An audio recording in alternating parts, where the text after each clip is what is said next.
Hi friend, আপনারা দেখছেন এটা হচ্ছে বোগনভিলিয়ার মাল্টি গ্রাফটেড।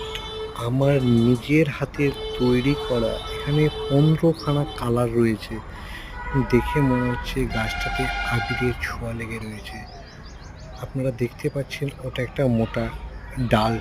ওই ডাল থেকে আপনার অন্য গাছের মোটা ডাল নিয়ে এসে